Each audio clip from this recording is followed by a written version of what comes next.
أحسن الله إليكم شيخنا. حديث لا تسبوا الديك فإنه يوقظ لصلاة الفجر تكلم عنها أبي حاتم الرازي وأبا زرعة ورجح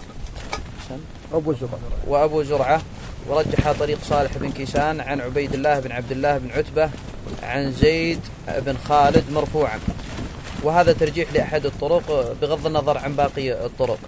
وورد أيضا عن أبي حاتم في أحد السؤالات جواب آخر قال وحديث صالح بن كيسان عن عبيد الله بن عبد الله بن عتبة عن زيد بن خالد عن النبي صلى الله عليه وسلم صحيح، فهل يفيد تصحيحا له أو يعد تصحيحا له؟ أي هذا يعد تصحيحا له،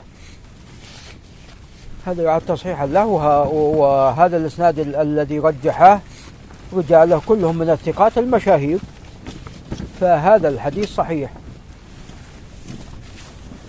أحسن الله إليك شيخ. حديث أجعل لك صلاتي كلها، ولذا ولذا نعم. قيل لم يصح في الديك سوى هذا الحديث. نعم. أحسن الله إليكم. إذا سمعتم صياح الديكة فاسأل الله. وإذا سمعتم صياح الديكة فاسألوا الله من فضله. نعم هذا ثابت في الصحيح. لكن هذا الشيخ حديث زيد بن خالد ما علها الإمام أبو داود السنن.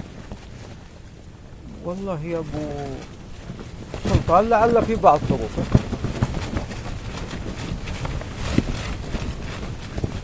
شوف راجعك أعطنا كلام أبو داود.